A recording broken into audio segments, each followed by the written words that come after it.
Dando sequência, portanto, teremos agora o quinto painel, título Negociado versus Legislado, Teoria e Prática após a Reforma.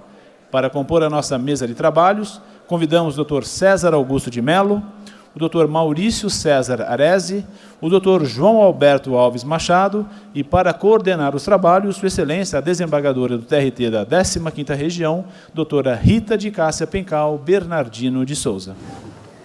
Desejo a todos uma excelente tarde e agradeço imensamente a esse público que prestigiou o nosso evento. Assim também com os nossos expositores que dedicaram um tempo expressivo do seu tempo, da sua atividade, para vir aqui e dividir conosco as suas experiências.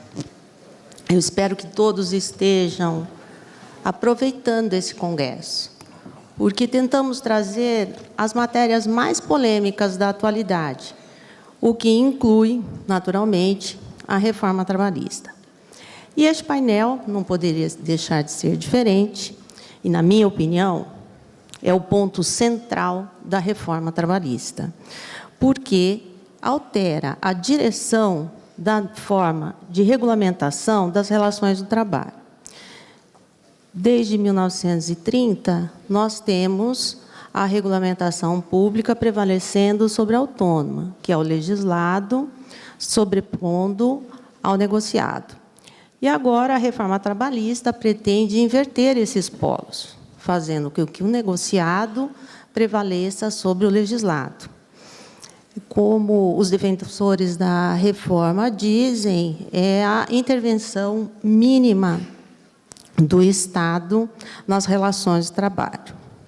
Assim, este painel, negociado versus legislado, teoria e prática após a reforma, vem trazer a discussão desse tema, que prevalece esse tema com os defensores da reforma desde dezembro de 2016. E é um tema extremamente polêmico, na minha opinião, como de outros já que expuseram de uma forma não objetiva por conta do painel sobre a inconstitucionalidade dessa norma, mas trouxemos aqui excelentes profissionais, altamente capacitados e muito experientes para tratar do tema. Nós trouxemos um militante na área trabalhista, do advogado César Augusto de Mello, que vai trazer as suas impressões e experiências. Trouxemos o desembargador João Alberto, que é do nosso TRT, que também dará a sua avaliação a respeito desse negociado versus legislado, enfatizando também a nossa jurisprudência. E, finalmente, o professor Arese, que veio do país vizinho, da Argentina, que trará suas experiências e, se possível, a comparação com a nossa legislação e a deles. E, para começar o painel, eu coloco à disposição dos senhores, brevemente, o currículo do advogado César Augusto de Mello, que é presidente da Comissão de Direito Sindical da OAB, da seção de São Paulo, é membro da Assessoria Especial de Negociação Coletiva da OAB São Paulo e, especialmente, aqui para o painel, que vai trazer a sua experiência, ele é consultor jurídico da Central Força Sindical, Confederação Nacional dos Trabalhadores no Ramo Químico, Federação dos Trabalhadores na Indústria Química e Farmacêutica do Estado de São Paulo e Sindirefeições. Então, eu passo a palavra ao advogado Dr. César Augusto. Boa tarde a todos, a todas aqui presentes, advogados, advogadas, estudantes, dirigentes sindicais. Cumprimento os componentes da mesa aqui, o professor meu xará, professor Maurício César, a desembargadora Rita de Cássia e o desembargador João Alberto. Faço meus agradecimentos aqui ao presidente do TRT de Campinas pelo convite, Dr. Fernando da Silva Borges, Parabenizo a comissão organizadora, porque eu estou vendo um grandioso evento da mais alta qualidade técnica, na prática, ver pessoas estudiosas do direito do trabalho num momento tão complexo, e a gente sai assim com um grande aprendizado. Então, eu cumprimento aqui os organizadores, os desembargadores Manuel Carlos, desembargadora Rita de Cássia, desembargador Giordani e a desembargadora Ana Paula. Não é fácil organizar um evento desse porte, não. Um cumprimento especial, por fim, 3 pessoas.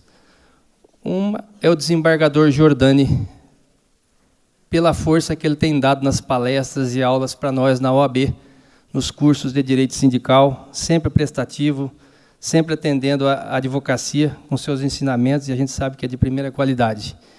E um forte abraço, mais uma vez, aos meus 2 professores do curso de Direito, que eu sou do interior de São Paulo, estou em São Paulo, capital, há 30 anos, mas sou do interior e estou em São Paulo. Meu professor de Direito Processual do Trabalho, desembargador Lorival, que, juntamente com o professor Habib, que está por aí, professor de Direito Material do Trabalho, me fez gostar dessa área do direito. E aí eu fui à frente, toquei. Obrigado, mestres, valeu, muito obrigado. Minha gente, eu vou aqui, em rápidas palavras, colocar negociado sobre o legislado, os aspectos desse instituto pós-reforma, teoria e prática. Eu vou trazer a prática aqui para vocês, porque eu sou um advogado militante no dia a dia, do fórum, diariamente, das negociações. Eu advogo para uma central com 1.600 sindicatos e 10 milhões de trabalhadores na representação, nesse momento tão complexo. Então, as demandas têm chegado, né? A nave pousou, sabiam, ela estava só rondando, mas ela pousou e as portas se abriram. E agora começaram as surpresas. Mas antes de eu falar sobre o negociado sobre o legislado, o que era antes da reforma e o que é agora, e as dificuldades que o movimento sindical, o sindicato de trabalhadores e empregadores estão encontrando, eu vou contextualizar, porque eu vivo o dia a dia, eu estudo todos esses grandes autores, estudiosos, mas a demanda tem chegado no dia a dia, a roda está girando e a coisa começou a acontecer. A reforma tem 6 meses, vai fazer 6 meses agora, a CLT tem 75 anos, eu não entendi tudo que está ali. Já alteraram, em 6 meses eu tenho dificuldades em entender muita coisa. E certos atos que nós que advogamos para entidades sindicais, certos atos que nós fomos praticar, nós podemos causar sérios danos aos trabalhadores com essa reforma. Que, no total, no geral, todos nós vimos aí, é precarizante, não tenha dúvida que não tem como discutir contrariamente a esse entendimento. Foi precarizante da maneira que foi feita. Mas qual o contexto mundial hoje? Sob que enfoque eu vou ter que tratar da reforma trabalhista do negociado sobre o legislado hoje? Primeiro enfoque.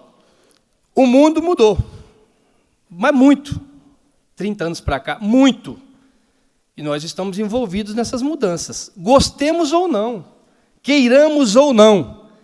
E aí 3 acontecimentos, pessoal, no meu entendimento, obviamente, que muita gente discorda, mudaram a concepção, a relação empregado e empregador, a relação entre as pessoas no mundo do trabalho. Primeiro, a globalização, porque hoje as fronteiras dos países no planeta Terra estão abertas. Nós competimos aqui no Brasil com os produtos. Bom, se você vê o teu produto aí, alguém deve estar com alguma coisa da China ou da Índia, ou dos tigres asiáticos, alguma roupa, sapato. 1 bilhão e 400 milhões de pessoas na China, 1 bilhão e 200 na Índia. Globalização liberou geral a economia mundial e aquele produto que é fabricado lá na China, e os trabalhadores, a gente sabe as condições dos trabalhadores na China e na Índia, entram aqui no Brasil competindo com o nosso produto. E aí dizem que a causa onera, o direito do trabalho onera o preço final e você não torna competitivo o produto, mas o fato real é que existe essa globalização e que nós aqui, comprando os produtos fabricados na China e na Índia, nós estamos desempregando, mas é um contexto, desempregando o trabalhador brasileiro e pagando mal, de maneira precarizante, o trabalhador chinês e o indiano. Esse é um problema que Economia mundial, que tem que ser enfrentado por um governo sério, com projetos a longo prazo. Segundo ponto, que mudou o panorama, a plataforma toda. A automação, a mecanização. Olha o que mudou a nossa vida do advogado. Olha o que mudou a vida dos cidadãos. Olha essa greve que eu estive negociando com o presidente da OAB, que foi organizada por WhatsApp, que desconsiderou o sindicato oficial. Eu estive em Costa Rica, o ano passado, com meu sócio, Mato Grosso do Sul, Chapadão do Sul, Costa Rica. É uma cidadezinha do Mato Grosso do Sul, só agroindústria, algodão, soja, negociar com uma grande empresa agrícola. No caminho, na estrada, vários caminhões levando máquinas colhedeiras. Várias. Cada máquina daquela que colhe algodão desemprega 100 trabalhadores. Cada uma daquelas máquinas. Eu vi várias, né? Nós vimos várias. E o Chapadão do Sul, lá que ele só soja, algodão e tudo mais. Esse é outro problema. A mecanização está aí. O banco. Alguém fala com o gerente mais em banco? Não entra no banco, é só na máquina lá fora. Onde nós vamos colocar esse pessoal? Outra coisa que o país tem que pensar, o sindicato tem que pensar, se gerar emprego, fazer alguma coisa. Esse é um problema para o país. Nós estamos desempregando o cara da agricultura, sem formação nenhuma. Onde ele vai? Para onde ele vai? Quem vai adotar esse sujeito? Como o Estado vai tratar desse sujeito? Esse é o mundo novo. E um terceiro viés, e mais um depois, terceirização. Terceirização veio para ficar. Não tem saída.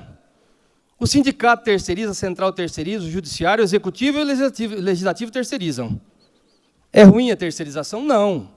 O que nós combatemos é a terceirização precarizante, é a terceirização mal utilizada, é aquela terceirização que o sujeito quer terceirizar para não pagar o piso da categoria do sindicato organizado, porque terceirização em outros países significa especialização. Você contrata, tira uns trabalhadores de determinada área, que não estão produzindo adequadamente, contrata outros especializados e vão trabalhar naquela área, mas ele não tem prejuízo salarial com isso. É especialização para aumentar a produção.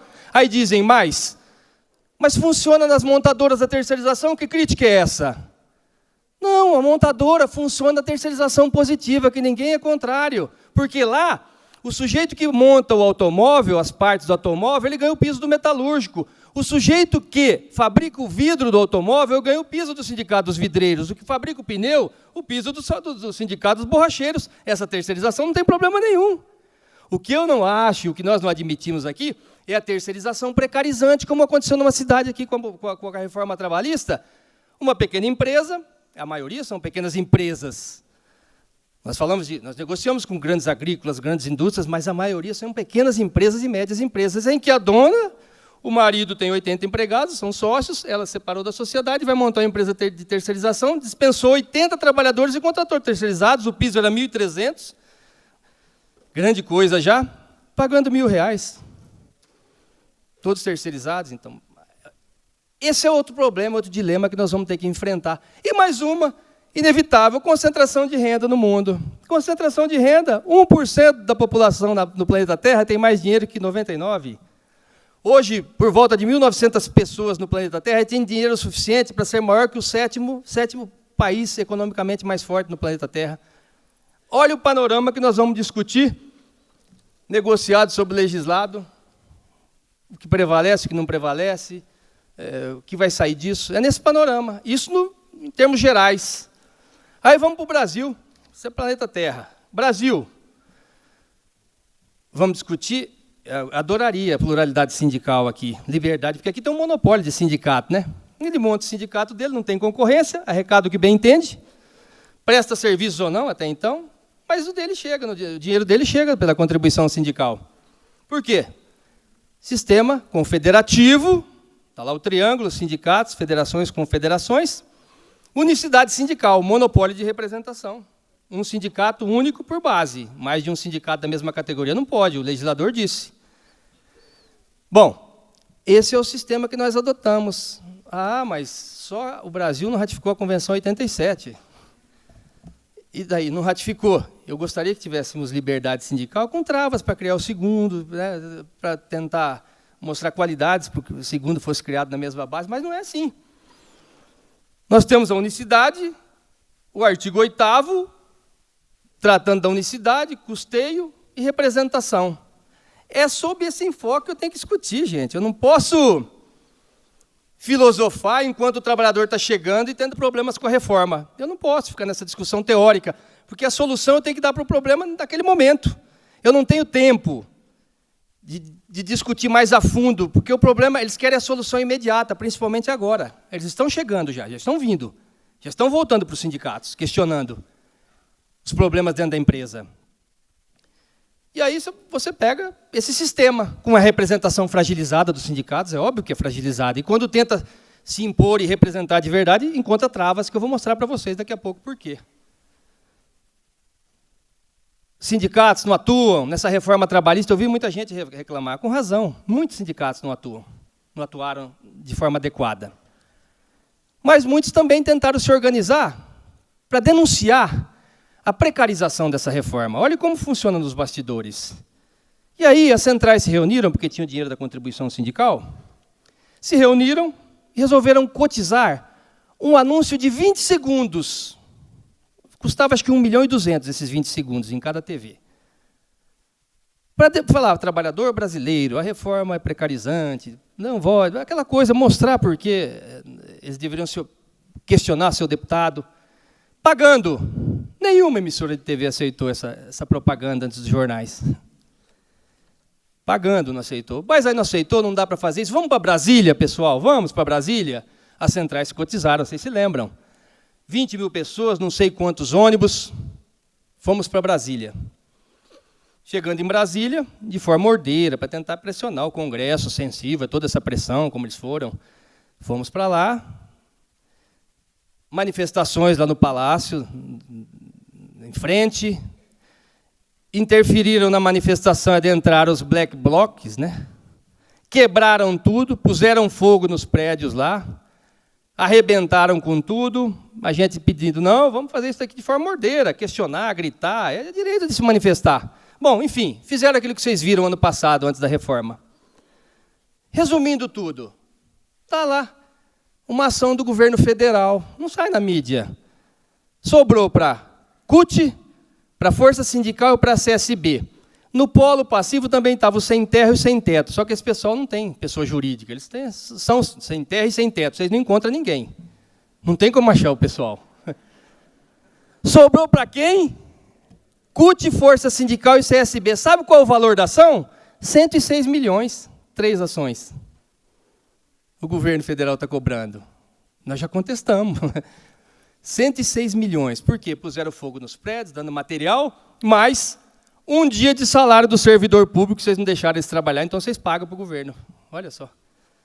Então, muita coisa acontece e a luta é complexa para o nosso lado. Além da fraca representação, nós vamos ter que agora descobrir outras formas de lutar nesse novo mundo, nesse novo momento. Além disso, nós encontramos o quê? Nesse momento para discutir desemprego. Desemprego, gente. 14 milhões de trabalhadores desempregados aqui, ó. 14 milhões. Desemprego cresce 1/3 entre jovens brasileiros. O Brasil tem 27 milhões de subocupados. Subocupados. O cara que vende o bolinho lá na frente do metrô, que tem a banquinha para vender bugigangas, esse sujeito está desamparado. E é esse sujeito que pode ser um problema para o país, porque com essa coisa toda, nós estamos criando, e tem um livro que eu quero indicar para vocês, do professor Rui Braga, sociólogo da USP.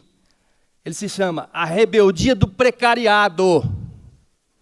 Não é mais proletariado, gente, é o precariado. Sabe quem é esse sujeito aqui? Ele tem vínculo empregatício, ele tem a carteira assinada, mas ele tem tão poucos direitos que ele não tem voz. Ele não mora na periferia. Quem mora na periferia é o proletariado. Ele mora na periferia da periferia. Sabe como esse cara vai ser ouvido daqui para frente? Queimando pneu no asfalto. Tá? Vai ser ouvido como os motoboys param a cidade em meia hora quando eles estão insatisfeitos com a política do governo, com o descaso com esse povo que ganha pouco. Então, nós estamos criando uma classe de pessoas que, como disse a doutora aqui, nós somos privilegiados, tá? Isso aqui formadores de opinião, mas esse Brasil é gigante. Tem várias realidades. São vários Brasis. Cidade de São Paulo, no seu entorno, é um país. O interior é outra realidade. Só que nós estamos criando uma leva de pessoas excluídas que nós vamos pagar um preço caro se não tivermos consciência de que pode e que isso pode ocorrer. E essa reforma, da maneira que foi feita, ela traz precarização. Porque eu estou vendo até a admissão no jornal. Admite-se autônomo exclusivo para trabalho intermitente sob o regime de teletrabalho. Vai acontecer. Escrevam. Não sei o que esse cara é, mas criaram essa figura, a possibilidade da existência dessa figura. Mínima proteção, óbvio. E aí, por último, dentro de todo esse contexto, quem vai decidir? Quem vai decidir tudo isso? Nós estamos nas mãos de 9 homens e 2 mulheres. O Brasil hoje, alguém sabe a escalação da seleção brasileira aí? Não. E do Supremo, a composição? Todo mundo sabe. Esses homens vão decidir a nossa vida. E eu vi, saiu aqui no jornal, estou lendo, num debate do Supremo que vai decidir nossa vida, em que um ministro diz para o outro: o senhor é a mistura do mal com o atraso e pitadas de psicopatia. Vossa Excelência desmoraliza o tribunal. São agressões verbais em sessões transmitidas ao vivo agora, porque antes ficava só lá, o Brasil inteiro vê. Nós estamos num momento difícil, esse é o momento que nós estamos vivendo. Eu vou estar dia 28 tentando fazer sustentação lá para defender a tão querida contribuição sindical. Está lá, fazendo meu papel. Se ocorrer a sessão, enfim. E aí, nesse contexto, vem as mudanças, vem a reforma, desemprego, uma reforma que... Gente, é difícil ser empregador. Não. Tenta ser empregador. Alguém deve ser pequeno empregador. Eu tenho um pequeno escritório com 6 advogados. É difícil. Gerar emprego nessa terra é difícil, você não tem segurança. Você gaste 1 bilhão numa loteria de fora, aí, um dinheiro, uma herança, você abriria uma fábrica aqui para gerar empregos? Vai, você não tem segurança. Infelizmente, você não tem essa segurança para gerar empregos aqui. Eu tenho tio, pequeno empregador, é ser herói nesse país. Mas a carga tributária, que toma tudo e não devolve nada para a gente, será que a culpa é do direito do trabalho, é do coitado que acorda e trabalha e vai e volta e produz? É ele que gera. Quantas crises nós passamos aqui? Precisávamos de reforma trabalhista? Crise de desabastecimento de supermercados. Crise mais crise. Agora culparam, acharam o direito do trabalho, é o trabalhador o culpado da crise. Se tivesse dado tudo certo, vai gerar empregos. Com essa reforma, chega investimentos no país. Nada. Gerou empregos, ocorreram investimentos, crescimento econômico? Nada. Empobrecimento total. E será que eles acham que o trabalhador não compra, não consome? Ele não pode comprar iogurte? Ele não pode comprar uma roupa diferente? Ele consome. A economia gira. Você empobrece o trabalhador, o país empobrece, está fechando tudo. Você passa nas ruas de São Paulo, comércio fechando, enfim. Solução para isso? Negociado sobre legislado. E o que você acha? Olha, eu, particularmente, isso é muito meu, entendo que se nós tivéssemos um sindicalismo mais forte, mais representativo, seria o caminho. Sabe por quê? Eu disse para vocês, temos várias realidades. No interior do Tocantins é uma coisa, uma empresa metalúrgica montada lá para fabricar cadeiras, e outra empresa no ABC é outra realidade. Nós temos uma lei única para regulamentar todas essas situações. É complicado num país com dimensão continental como o país, como o Brasil. Eu vi ontem o deputado falando, deputado não, ele é candidato, já elegeu o doutor Luiz, que seria um excelente nome, dizendo, nós não vamos nem para a Venezuela, nem para a Escandinávia. Ou vocês querem ir para a Venezuela ou para a Escandinávia? Não, eu não quero Venezuela, não. Sou capitalista, apesar de trabalhar para o sindicato. Não quero Venezuela, não. Eu acho que não quero todo mundo com a mesma roupa, todo mundo pensando igualzinho. Esquece isso aí, não cabe mais esse tipo de coisa na minha cabeça, não. Mas nós não vamos para a Escandinávia, não vai ser Escandinávia, não tem. Estava comentando ali, o pessoal compara a Suíça. Oh, a Noruega tem os trens, atravessa o país para lá, tem tudo de vidro, as casas, não tem escola para todo mundo. Eu tive pesquisando só termos geográficos. Altamira, no Pará, que é o maior município do Pará, é 3 vezes maior que a Suíça. Aqui, nós não somos vikings, nós somos mamelucos, cafusos ou caboclos. É outra vida, é outro mundo. Salvo alguns aí, descendentes de imigrantes. Não compara, gente, não tem condição de comparar. Para a gente chegar onde eles estão lá, nós teríamos que pegar as criancinhas de 5 anos hoje, botar numa escola em tempo integral, com 3 aninhos. Bons professores, boas escolas, daqui 30 anos nós teremos um país decente. Mas isso aí não tem jeito, isso aí é um sonho de muita gente boa, mas não dá. Ao contrário, isso não tem acontecido, mas o inverso tem acontecido. Então, é esse contexto. E aí, gente, os sindicatos, aí que falou, mas e agora? Negociado sobre legislado. Mas eu vou trabalhar com esse mundo todo aí na minha cabeça. Eu tenho que pensar, porque tem muita gente nas minhas costas e muita responsabilidade agora. Por quê? O legislador disse assim para mim, o sindicato, empregadores, sindicatos, o que vocês acertarem por meio de uma convenção ou acordo coletivo vale mais que a própria lei, que sou eu, hein? Olha que maravilha, que poder legiferante que deram para os sindicatos. Que maravilha. E assim, bem utilizado, seria interessante. Você diminuir o salário do trabalhador, sim, por que não? Para manter empregos, porque tem empresa que em determinadas situações ou segmentos do comércio ou da indústria, na prática, você sabe, é notório o fato que não vai bem a empresa. Para manter empregos, qual o problema? A própria Constituição autoriza você, momentaneamente, diminuir o salário do trabalhador. Ou você quer ver o fim? Não, é melhor fechar a empresa. É isso. Num país que precisa produzir, num país que precisa gerar empregos.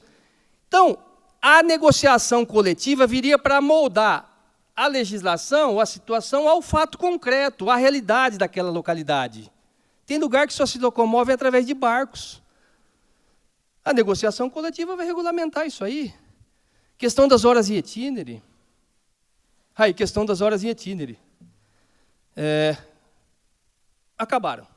Tá? A gente sabe que hora em itinere, local de acesso, difícil acesso ou não servido para o transporte público regular, pagam um valor lá para o sujeito chegar na empresa. Mas, falar a verdade, acabou? Não podia acabar. É justo receber as horas em itinere em alguns lugares. Outros lugares até que não, viu? Você pega aqui o interior de São Paulo, o sujeito vai num ônibus fretado, com ar-condicionado, 30 quilômetros, sei lá.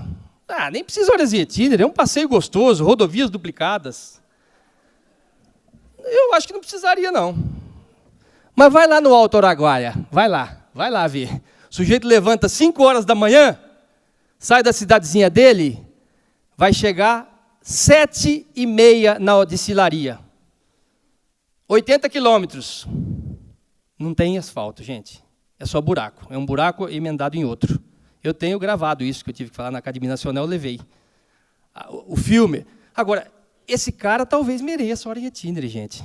Esse sujeito que acorda tão cedo. Por que ele foi fazer a empresa lá no fim do mundo? Meu Deus do céu. E a empresa grande.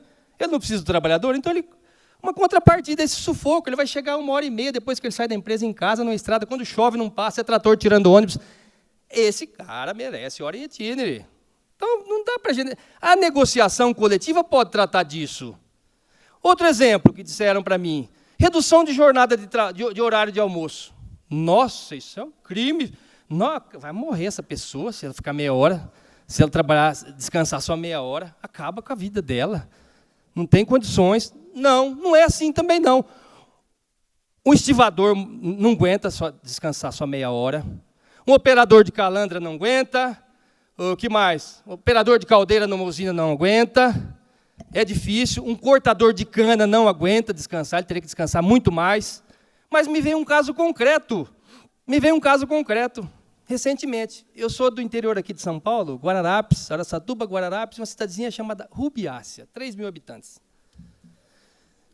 Lá, os trabalhadores saem de lá e vão para uma destilaria da cidade vizinha trabalhar.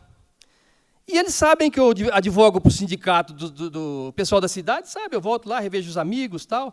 E todos sabem que eu advogo, eu dou assessoria para o sindicato da fabricação do álcool de Araçatuba, que representa os trabalhadores daquela base.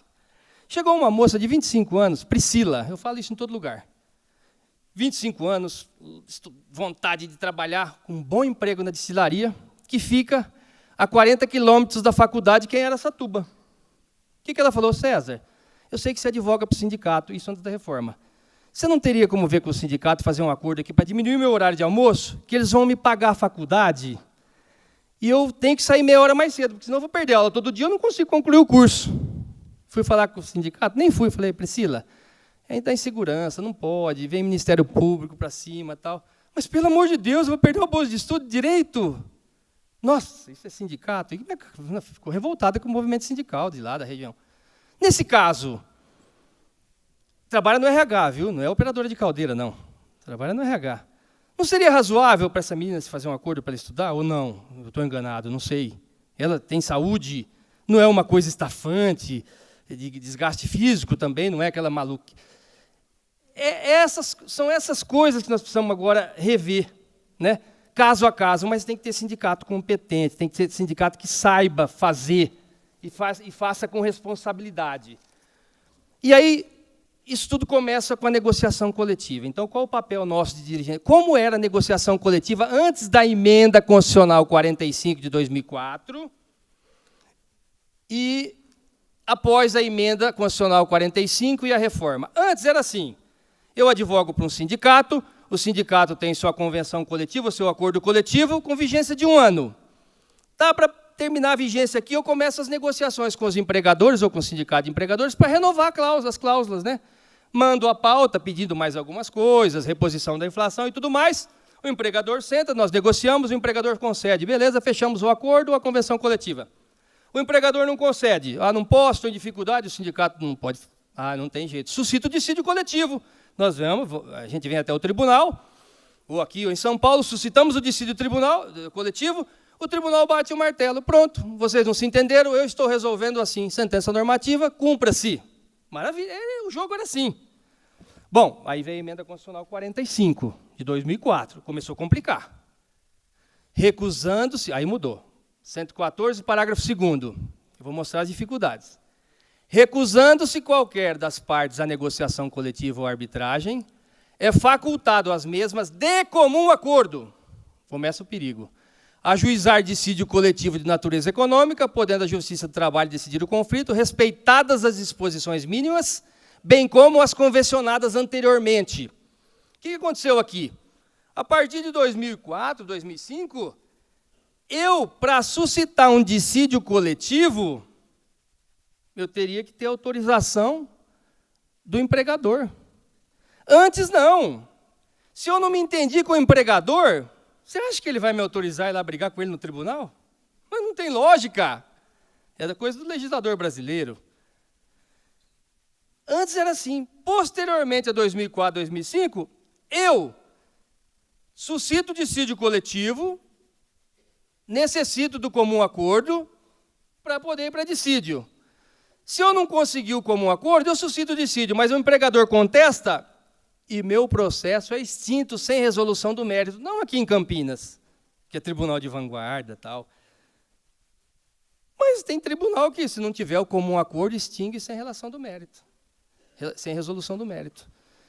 Se eu ganho aqui também, eu vou para o TST, o TST extingue. Agora, eu imploro para que os tribunais revejam esse posicionamento. Porque onde me leva, olhe onde que me leva na negociação coletiva o tribunal. Olha como ele me força a agir.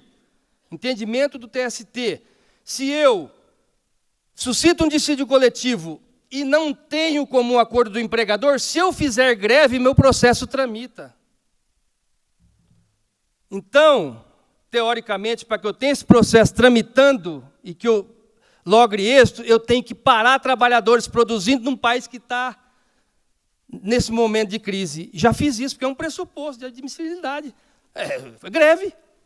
Mas como? Greve, parei em Sertãozinho, fui lá na porta da fábrica. Gente, suscitar o dissídio. Gente, vamos parar, mas greve por quê? Não, tranca ali, faz piquete, fecha, vamos fazer a greve aqui. Porque senão o processo é extinto, gente, o dissídio coletivo.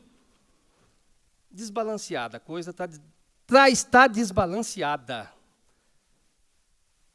Isso não pode continuar ocorrendo, porque, às vezes, eu tenho que paralisar atividades que não precisam de paralisação e nem dá para eu paralisar.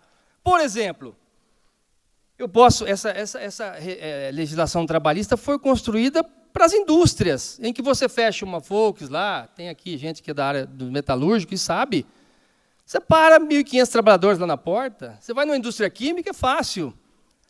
Mas e trabalhadores que têm uma categoria gigante, mas é pulverizada, como você faz essa greve? Eu, por exemplo, estava dizendo, eu represento merendeiras, como advogado, e cozinheiras da São Paulo e Grande São Paulo, nas escolas públicas e nas escolas municipais e estaduais da cidade de São Paulo e no entorno. Nós temos lá 27 mil mulheres que se separaram do Sintoresp e montaram o sindicatinho delas. 20 mil associadas ao sindicato. Eu vou pedir para ela fazer greve, sabe o que ela vai? Ela dá bronca no sindicato. E eu vou parar, essas crianças vão passar fome? Você acha que eu sou mulher de fazer isso aí? Como é que eu vou agir? Eu tenho que parar a escola, eu prejudico a criança? Gente que trabalha em hospital. A construção foi para a indústria. A matriz disso tudo é outra. E agora nós estamos nesse emaranhado negocial em que você negocia, tem que ter o comum acordo, mas o tribunal foi sábio, o TST. Para compensar a necessidade do comum acordo, o que eles fizeram? Criaram a súmula que trata da ultratividade, ou seja, o patrão não te dá o comum acordo para negociar, então, enquanto ele não negociar com você, fica em vigor aquela norma que deveria acabar, encerrar a vigência. É a ultratividade. Deu uma equilibrada, com base no 114, parágrafo 2º, que devem ser mantidas as disposições convencionadas anteriormente. Equilibrou. Até 2010, quando, monocraticamente, um ministro, festejado por todos nós, ministro Gilmar Mendes, numa liminar, cancelou a súmula, a ultratividade. Aí acabou. Aí eu não negocio, o empregador não aceita. Não estou reclamando, às vezes as condições econômicas do segmento dele não dá, eu não posso aceitar. E eu vou ficar parado como sindicato, o trabalhador me cobrando? Ele não negocia, eu suscito dissídio, o empregador alega que a falta de comum acordo, eu não faço greve e me extingue o processo. Volta para a CLT? É isso? Agora, nas negociações, quem leva a pauta é o empregador, para diminuir direitos. Está lá o Sindicato das Escolas Públicas de São Paulo. Está em greve, não sei o que deu até agora. É a situação. Então, é maravilhoso negociado sobre legislado. É lindo num país gigante desse aí, com diferenças gigantescas também em cada estado. Mas deram com uma das mãos o negociado sobre o legislado e tiraram com as duas mãos. Travaram a possibilidade negocial do sindicato. Como? Tentaram travar criando o representante do local de trabalho dos empregadores, dizendo que estão regulamentando o artigo 11 da Constituição Federal. Tá, vai criar um representante lá com uma incumbência que eu não sei, o sujeito tem que ser uma fera para entender disso aqui, ele vai ter estabilidade, mas ele vai, essa comissão é eleita, dependendo do número de empregados na empresa, elege um representante, sem a participação do sindicato, hein? Mas feito dentro da empresa. Na prática, gente, dá licença, por favor. Eu sou dono da empresa e tenho 80 empregados lá, ou 205. Chamo vocês, empregados, aqui e falo, gente, eu vou eleger um representante de vocês, tá? Meu candidato é esse aqui, tá? Você acha que esse cara vai perder essa eleição? Esqueçam! E ele vai ter incumbência de representar o empregador perante a administração pública, a empresa, tudo bem? Aprimorar o relacionamento entre a empresa e seus empregados, promover o diálogo, buscar soluções para conflitos decorrentes da relação de trabalho, assegurar tratamento justo e imparcial, é um super-herói. Encaminhar reivindicações específicas, acompanhar o cumprimento. Nossa, nem sindicato faz isso. Nem sindicato faz isso tudo aqui. Como que aquele sujeito eleito na empresa... E eu digo aqui que a maioria dos empregadores vão tentar fazer corretamente, mas tem aqueles que, pela dificuldade que ele enfrenta, ele vai tentar fazer da maneira que ele entendeu que deva ser feito. Esse foi um caminho que eles encontraram para tentar enfraquecer. Mas não vão conseguir, porque... não vão. E tanto que eles puseram o mandato com prazo determinado, com medo do sindicato cooptar essa liderança dentro da empresa. Vem cá, vamos conversar. E eles perderem o controle. Segunda trava para a negociação coletiva. O fim da contribuição compulsória. Fim da contribuição compulsória? Sim, fim da contribuição compulsória, pô. Eles te dão um ônus e a obrigação de negociar para toda a categoria. Toda. Associado ou não. E digo para vocês, sindicato, por pior que seja, o pior dos sindicatos, tem aquela norma com outra coisinha ali, repete a CLT, por pior que seja, no mínimo ele repõe a inflação pelo INPC e ainda consegue aumento real. Porque se ele não fizer isso, não tem empregador que seja obrigado a dar reajuste, gente. Pode ficar, não tem lei que obrigue, olha, a cada ano o senhor tem que dar o INPC. Não existe isso aí. A lei manda ser por negociação coletiva. Se não fizer isso, por via negocial, se o sindicato enfraquecer a ponto de não conseguir isso, sabe o que vai acontecer? 2, 3 anos sem reajustes. É natural. Eu não tenho obrigação, o sindicato não tem, é fraco, não chega aqui. O que eleva o salário do trabalhador? E 90 nesse trimestre, aqui nesse trimestre, eu gosto de trazer o jornal, porque senão parece que a gente fica falando sem dados. 90% dos acordos nesse trimestre superam a inflação. Ainda tem ganho real. Acho que trocaram direitos aqui, em alguns casos. Conseguiram o reajuste, mas perderam cláusulas da convenção. E aí, o Estado te impõe esse ônus de negociar, e agora cria uma figura que o sujeito que ganha R$ 1.500, ele vai pagar o preço disso agora. O sujeito que ganha R$ 1.500, ele sustenta toda essa estrutura gigantesca com R$ 50 por ano. É isso que custa para o trabalhador ter toda essa pelegada junto, que alguns chamam. Agora vamos ver sem atividade sindical. Tiraram 3.500 bi do movimento sindical. Oh, é dinheiro, hein? Também contando com o patronal. Sim, é muito dinheiro, mas para dividir entre 15 mil sindicatos, 5 mil de empregadores e Ministério do Trabalho ainda. Mas acabaram com o sistema S, 19 bi. Quem fiscaliza isso? Não é custo Brasil, 0,5% a 2,5% da folha de pagamento de cada empresa? E onde vai esse dinheiro? Não desequilibraram essa balança? Como é que funciona isso? Como é que vai ficar? Como é que vai ficar daqui para frente? Pode ser. Então, o que nós buscamos agora é esse reequilíbrio através de uma contribuição. Sim, não sei o nome que vão dar para ela.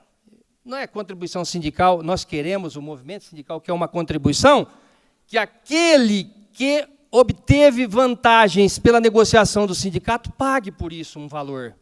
Se não teve vantagem nenhuma, aprove 0 na Assembleia. Se a Assembleia foi fajuta e foi 2, 3, denuncie, tem a justiça para o Ministério Público para fiscalizar. O que não dá é você onerar mais ainda o associado, que já é pouco, o índice de associativismo aqui, obrigá-lo a ele poder descontar só daquele que conscientemente paga uma mensalidade associativa. A esse precedente normativo 119 e súmula vinculante 40. Tudo nas costas do associado. O outro que não é sócio ri dele. A convenção coletiva serve para mim. Para que ser sócio do sindicato? Tira o incentivo do sujeito se sindicalizar. Então,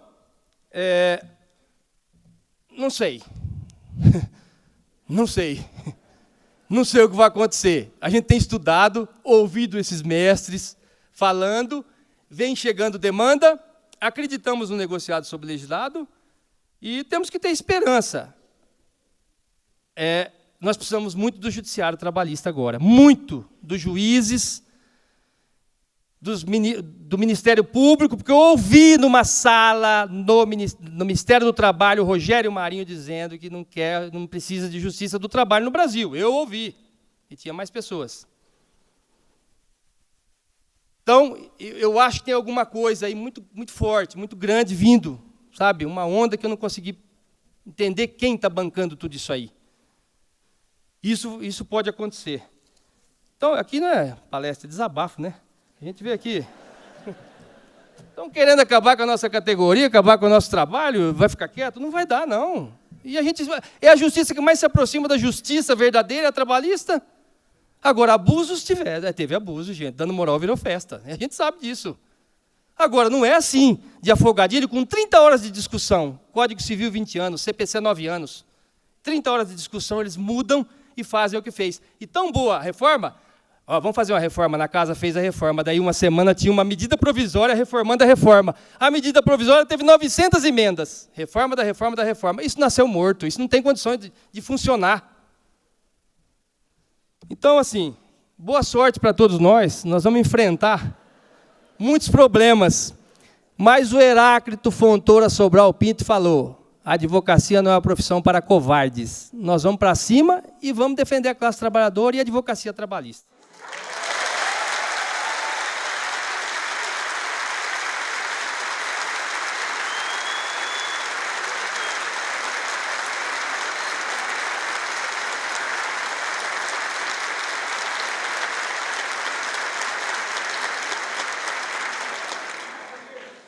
Doutor César Augusto, foi uma pena ter que interrompê-lo. A sua exposição estava animada, nos empolgou. Stand-up comedy. Mas, olha, o senhor trouxe para a gente a sua experiência antes do dissídio, porque, às vezes, a gente não tem muita noção, porque não trabalha diretamente com a negociação coletiva e não sabe as dificuldades que tem na porta da FAB, a negociação com o empregador. E o senhor demonstrou claramente essa dificuldade.